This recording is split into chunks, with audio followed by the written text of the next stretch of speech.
Hi everyone and welcome to my new video. It's finally time to set up my bullet journal for April and I think this theme turned out super cute, so I'm very excited to share it with you today. Without further ado, let's start setting up my cover page, and I started off by sketching the birds I wanted to draw so I could get the composition exactly how I wanted. I'm not sure if these are ducks or geese, maybe I actually drew both in here, but that doesn't really matter, I guess. I had practiced drawing these birds before I started making my cover page, so my sketches are quite clean because of that. So just keep that in mind. I think it's totally okay if your sketches look a lot more messy. I always like to start the sketching from the head, as it's basically just a circle, and then I add the beak and the rest of the body. I was looking at pictures of real ducks for a reference, and that really helped to get the proportions right.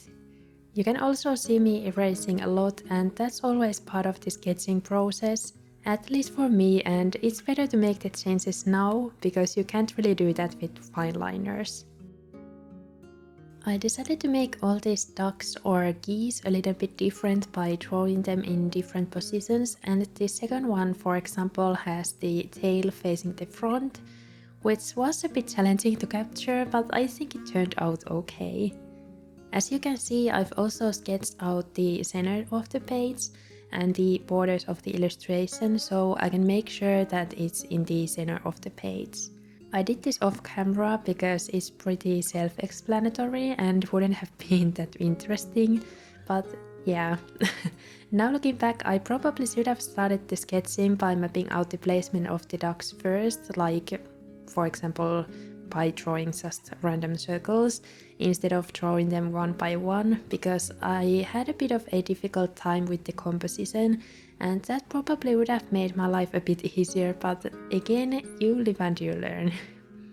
I tried to place these ducks on the page very evenly and also tried to make sure that I would have about the same amount of space in the top and bottom part of the cover page.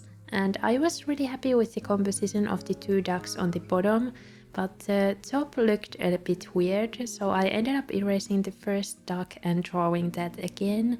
I felt like it was too high up, so I drew it a bit lower so it would be on the same level as the one on the right, and I think this was a good choice because the whole illustration ended up looking a bit more balanced.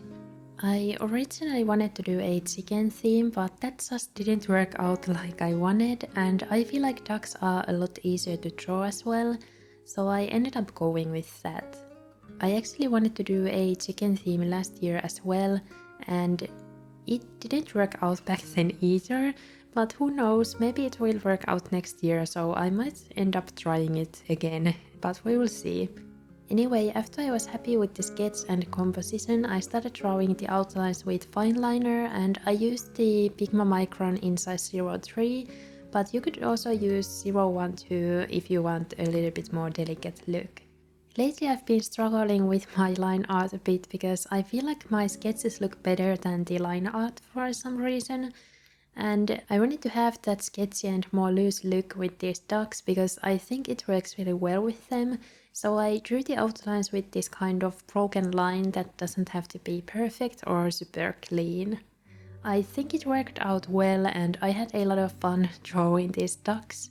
And they were also pretty quick to draw, and I think this whole setup took about 4 hours. So it wasn't too time consuming, even though I did end up drawing a lot. I asked on Instagram which themes you would like to see me do, and spring flowers were quite popular along with birds, so I decided to add some tulips on this cover page as well. I probably should ask theme ideas from you more often, as that really helped me to let go of that chicken theme and start sketching some other ideas, which ended up working a lot better. So if there are any themes you would like to see me do, definitely write them in the comments, as that would be very helpful. Also, let me know if you enjoyed seeing the sketching process by leaving a pen emoji, so I know if I should include them in my next videos. Anyway, I usually draw eyes that are closed for my animal illustrations, as that makes it look more dreamy, but this time the open eyes worked a bit better because the ducks looked more realistic that way. For the header I used my trusty old Tombow fudenosuke pen with a hard tip, and for coloring I used Tombow dual brush pens. I used this light grey shade for adding some shadows in the ducks very loosely, and this doesn't have to be perfect as this more sketchy look works really well with them, in my opinion. This coloring style is also a bit quicker, because you don't have to color the doodles completely, and when I was adding these shadows I was thinking about how the light would hit the duck.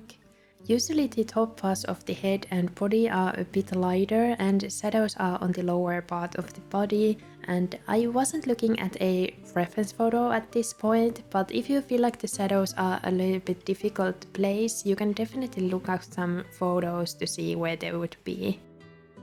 After I was happy with the shadows, I added color in the beaks with similar style, leaving the top part of the beak empty and adding shadow on the bottom part.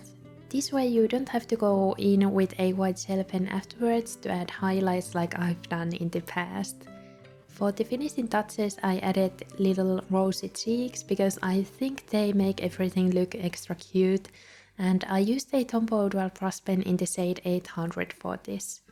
For the tulips I used my Faber-Castell polychromos colored pencils as they had a little bit nicer colors than I have on my marker collection, and I also like the soft look of them.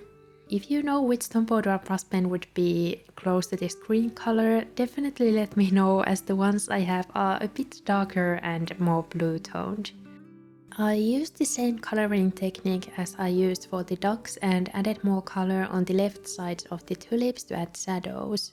I really love these colors together, and they also remind me of spring and summer, which was nice. It's still winter here in Finland, but the days are getting longer and I'm so excited for spring even though it means more rain.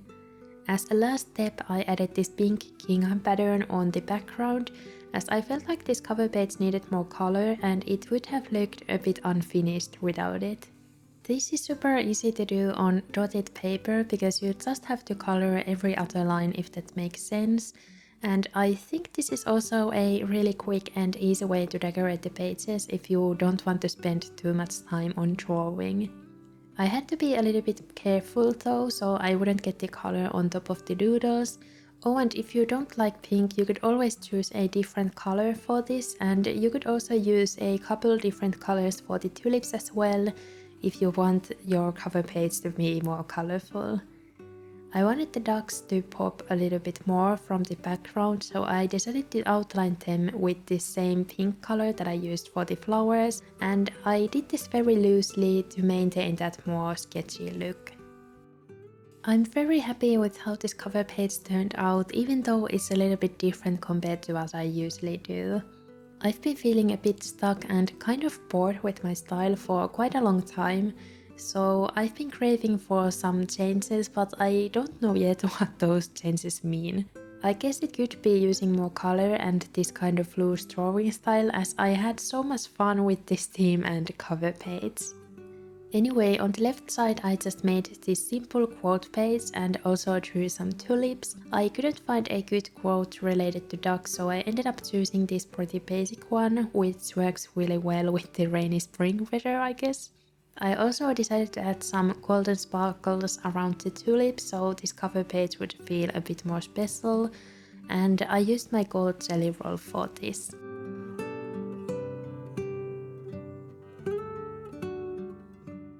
Now let's move on to my monthly spread. I picked up this neutral Tombow dual brush pen in the shade 942, which is the shade I use the most, and drew my monthly calendar with it. I prefer using these kinds of light colors for my bullet journal layouts, as it makes the spread feel a bit calmer and easier on the eyes. It's also easier to draw the lines without a ruler when you use lighter colors, because you can't see that well if the lines end up a bit wonky. This layout is basically the same one that I used in March, but I made my calendar boxes one dot longer, so I would have a little bit more writing space.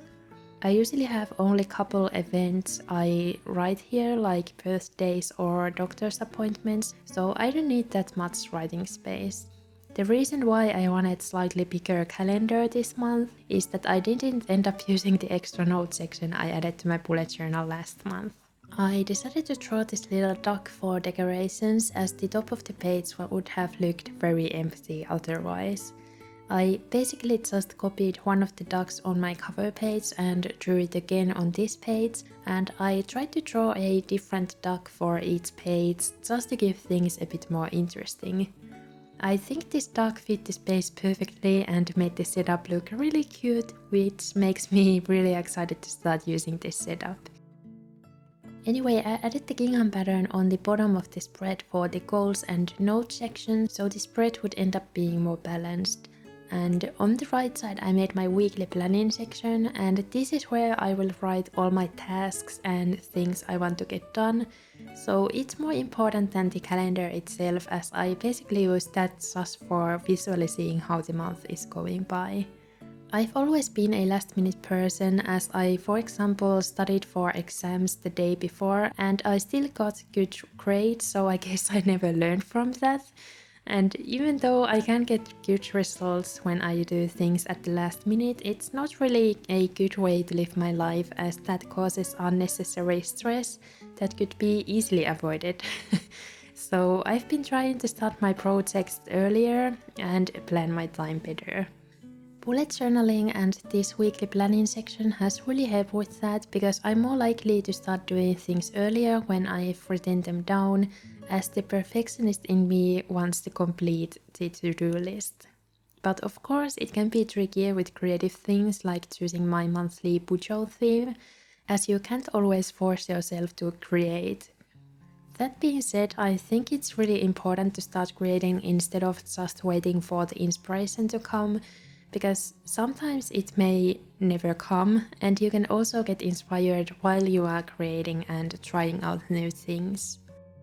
Anyway, I decided to draw a bunny on this page just for a change, as I think it went well with the vibes of this theme and the upcoming Easter.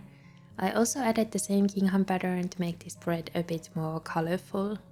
Next up is my tracker spread, and this spread might be my favorite from this setup along with the cover page. I'm again using the same layout as always, as that works really well for me, but I made it look a little bit different with the decorations. Instead of gluing colorful papers for the mini calendars like I've done for the last couple months, I decided to make them with this gingham pattern, as I thought it would look really cute. I think this pink shade works really well with the gingham pattern because it's really light and it doesn't end up looking too dark in places where the lines overlap. I later ended up outlining the calendars with a bit darker colors though, so they would stand out a bit more. Last month I decided to write the habits I'm tracking later after I've done some self-reflection near the end of the month, and that was definitely the right choice for me, as I could think which habits are actually important for me right now instead of just repeating the same ones without thinking. Because of that, I'm not going to write out the habits in this video, as I don't know yet what I want to track. I think the best part of bullet journaling is that you can be very flexible with it and make changes on a weekly or monthly basis depending on your needs. This is also the reason why I like to set up my bullet journal month by month and 1 week at a time, instead of setting up it months in advance, as then making changes wouldn't be as easy. Anyway, now for the decorations. I decided to draw a little bunny again, as I would have gotten bored with drawing ducks otherwise. And I also got a lot of suggestions to do a bunny theme, so I felt like this was a good way to compromise. I also did a bunny theme back in January, so I didn't want to do a full bunny theme as it hasn't been that long since I drew them. I love how this bunny turned out, and looking at it makes me really happy, and I don't know, I just haven't been this excited about a theme in a very long time. I don't know if it's because of the colors or because I enjoy drawing animals, or maybe it's a combination of both. For my mood tracker, I drew these little boxes where I can add doodles that describe my day, And using a mood tracker is a good way to check in with how you are doing, which is why I like to include it in my monthly setups. I used to struggle with mood trackers because I could only see ones that you had to color in, and that never worked out for me. So for a long time I skipped mood trackers altogether. Happy trackers always worked out a lot better for me because they are so easy to fill in, as I only needed one black pen for that, and it took a really long time for me to realize that I could do that with my mood tracker as well. I talked about this in one of my old bullet journal flip through videos, which you should definitely check out if you want to see how different my first bullet journals were compared to this one. I will leave a link to that in the description box. I think it's important to remember that we all have our own different starting points, and you shouldn't compare your art or bullet journal to someone else's, as you can never know how long they have been doing it. I would much rather compare my art to my old art, as then I can see the difference in my skills and how much I've improved. 6 years ago I didn't draw consistently and hadn't even learned calligraphy, so I wouldn't have been able to create a theme like this. I still had a lot of fun with drawing and bullet journaling, and that's what kept and still keeps me going. Anyway, on this right side I drew a little duck and added the same gingham pattern behind it, and the pattern background made the spread a lot more balanced in my opinion. I also wrote out the moods I'm tracking, as I still find these the most important to track, so I don't feel the need to change them.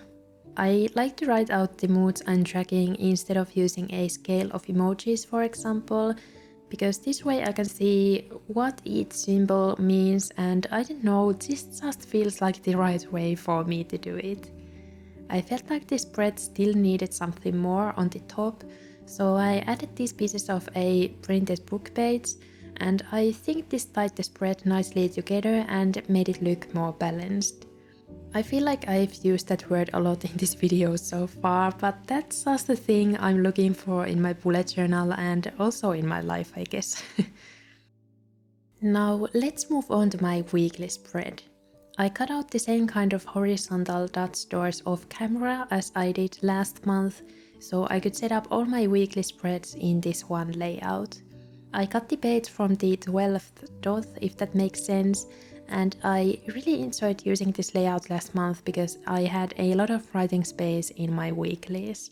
On the top left I wrote out the mini calendar like always, and also drew a little duck or goose and some tulips for the decorations. I was thinking about making a collage first like I did last month, but since I had so much fun with drawing, I wanted to do that instead. I can always do some collages if I end up making a memory spread or something near the end of the month. I still haven't done one from February, but I will probably do that later this week as I left a empty spread for that. I've struggled a bit with using my bullet journal for the last couple of months, but I feel like I've started to get the excitement back again and have been a bit more consistent with it for the last couple of weeks. I've also been having fun filming shorter videos for Instagram again, and I will probably start posting them as shorts here on my YouTube channel as well. I would love to hear your opinion about YouTube shorts, like do you watch them or do you like to watch TikToks instead? So let me know in the comments. Anyway, now for the layout itself. I decided to use this vertical weekly layout as it's one of my favorites, and I made this gingham pattern again on the top of the boxes and added the date numbers on top of that with a darker Tombow dual brush pen. This was a really simple and quick way to make this weekly spread a bit more colorful, and I really like how this weekly spread turned out. I wrote the weekdays on top of the numbers with regular print handwriting, but you could always write that with cursive as well and connect the words together like I do sometimes. Lastly, I just added some golden sparkles to finish off the spread. Now it's time for the final flip through. Like I said earlier, I had a lot of fun with this theme and I also love how it turned out. I would love to hear what you think and also what's going to be your theme for April if you have decided it already. Remember to leave a tulip emoji in the comments if you enjoyed this video and watched till the end. And definitely subscribe if you haven't already and would like to see more journaling videos from me.